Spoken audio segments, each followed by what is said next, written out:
अस्सलाम वालेकुम एवरीवन। रमज़ान एक ऐसा महीना है जो अकेले नहीं आता, बल्कि अपने साथ लेकर आता है बहुत सारी अल्लाह की नेमतें और बरकतें। लेकिन आप अपने आप से पूछें, क्या हम उन रहमतों के लिए, उन बरकतों के लिए तैयार हैं जो अल्लाह की तरफ से हमें स्पेशली रमज़ान में दी जाती हैं?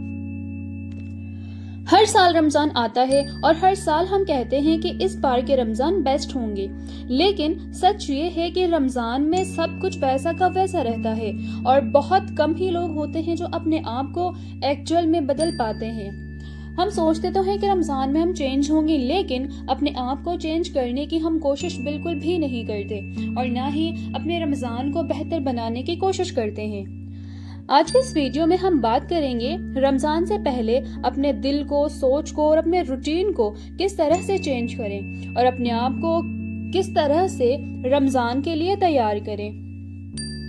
रमज़ान जो होता है वो सिर्फ भूख और प्यास का महीना नहीं होता कि हमने रोज़ा रख लिया, हमने कुछ नहीं खाया पिया तो रोज़ा मुकम्मल हो गया, कंप्लीट हो गया, बल्कि रमज़ान का असल मतलब होता है कि हमें तकवा आए, हमारे अंदर सब्र आए, हम गुनाहों से बचे और हम अल्लाह से और ज़्यादा करीब हो जाएं।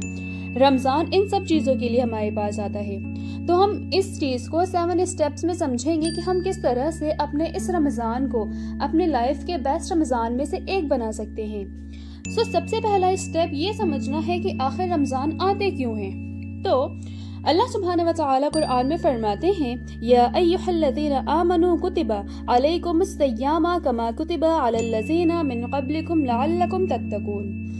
ऐ ईमान वालो, तुम पर रोजे फर्ज किए गए हैं ताकि तुम में तकवा आ जाए। रमज़ान का गोल सिर्फ और सिर्फ भूखे रहना नहीं होता, बल्कि रमज़ान का असल गोल होता है अपने दिलों में अल्लाह के लिए डर और मोहब्बत दोनों को पैदा करना, अल्लाह को याद करना और अल्लाह से अपना रिश्ता और भी ज़्यादा मजबूत करना। अगर रमज़ान के बाद भी हमें नमाजों में सुस्ती आ रही है, गुनाहों में हम मुसलसल मुब्तला हैं और दिल हमारा अभी भी सख्त है, तो फिर आप ये बात समझ लें कि हमने रमज़ान को नहीं बल्कि रमज़ान ने हमें छोड़ दिया है। स्टेप नंबर 2 कि हमें अपने दिमागों को तैयार करना चाहिए, हमें अपनी सोच बदलनी चाहिए। बहुत से लोगों की ये सोच होती है कि रमज़ान आ रहे हैं मतलब बहुत ज़्यादा थकान होगी, सहरी, रोज़े, अफ्तारी, इन सभी में बहुत ज़्यादा मुश्किलात महसूस होती है लोगों को। लेकिन इसके बजाय हमें ये सोचना चाहिए कि रमज़ान आ रहे हैं मतलब अल्लाह हमें बुला रहे हैं। रमज़ान आ रहे हैं, मग़फ़िरत के चांसेस बहुत ज़्यादा हाई हो जाते हैं। रसूलुल्लाह सल्लल्लाहु अलैहि वसल्लम ने फरमाया है कि जिस इंसान ने रमज़ान में ईमान और सवाब की नीयत से रोजे रखे, उसके सारे पिछले गुनाह माफ़ कर दिए जाते हैं। रमज़ान को हमें बर्डन नहीं बल्कि बोनस समझना चाहिए। स्टेप नंबर 3 अपने दिलों की सफाई करनी चाहिए। किसी के लिए अगर जलन है, नफरत है, तो हमें उसे ख़त्म करनी चाहिए। अगर किसी तरह की कोई शिकायत है तो हमें उसे भी दूर करना चाहिए, क्योंकि गंदे दिल के साथ हम पाक रमज़ान में दाखिल नहीं हो सकते। याद रखें, अल्लाह सुब्हानहू व तआला हमारी शक्लों को नहीं देखते बल्कि हमारे दिलों को देखा करते हैं। आज ही एक लिस्ट बनाओ, किस किस को माफ़ करना है, किस किस से माफ़िया मांगनी है, किस गिला को अल्लाह के हवाले करना है। स्टेप नंबर 4 है अपने नमाजों से दोस्ती करो। जो लोग नमाजों में आलस करते हैं, नमाज टाइम पर नहीं पढ़ते हैं, तो सबसे पहले आपको ये चाहिए कि अपनी नमाजों को दुरुस्त करें और अपनी नमाजों को टाइम पर पढ़ें। नमाज अगर अच्छी हो जाए रमज़ानों में तो ये रमज़ान का कमाल नहीं बल्कि हमारी कोशिश होनी चाहिए।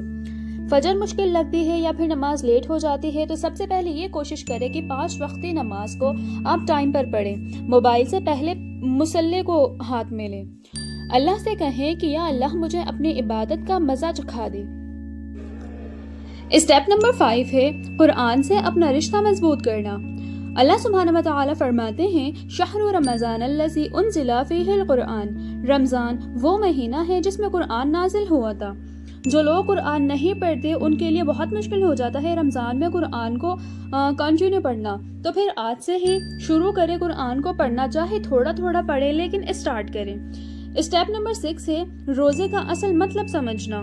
रसूल सल्लल्लाहु अलैहि वसल्लम फरमाते हैं, बहुत से रोजेदार ऐसे होंगे जिनके हिस्से में सिर्फ भूख आती है, इसके अलावा और कुछ भी नहीं।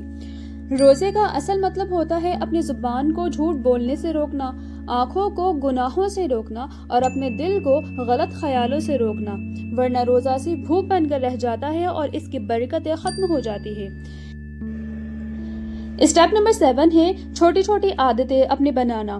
رمضان سے پہلے انہیں ضرور شروع کریں۔ سونے سے پہلے استغفار کرنا، صبح اٹھ کر دعائیں پڑھنا، موبائل کو کم یوز کرنا، ذکر زیادہ کرنا اور بلا فضول کی باتیں کرنا، غیبت کرنا، انہیں کم کریں، کیونکہ ہماری چھوٹی چھوٹی عادتیں ہی ہماری تقدیر بن جاتی ہے۔ یہ تھے 7 اسٹیپ جنہیں اپلائی کر کے ہم اپنے رمضان کو بہتر بنا سکتے ہیں۔ اور سوچیں یہ رمضان شاید ہماری زندگی کے آخری رمضان ہوں گے، کیا پتا اگلے رمضان ہمیں دیکھنے کو ملے یا نہ ملے۔ اس رمضان ہمیں اللہ سے ملنا ہے، اللہ کو راضی کرنا ہے اور اپنے روح کو زندہ کرنا ہے۔ اور ہمیشہ یہ دعا کیا کریں کہ یا اللہ ہمیں رمضان تک پہنچا دے اور رمضان کو ہم تک پہنچا دے اور اس کی اصل برکت ہمیں سمجھا دے۔ اگر یہ ویڈیو آپ کو اچھی لگی یا پھر اس میں سے کوئی بھی بات اچھی لگی تو اسے شیئر ضرور کریں تاکہ تمام لوگ اس ویڈیو سے کچھ نہ کچھ سیکھ سکیں اور اپنی رمضان کو بہتر بنا سکیں۔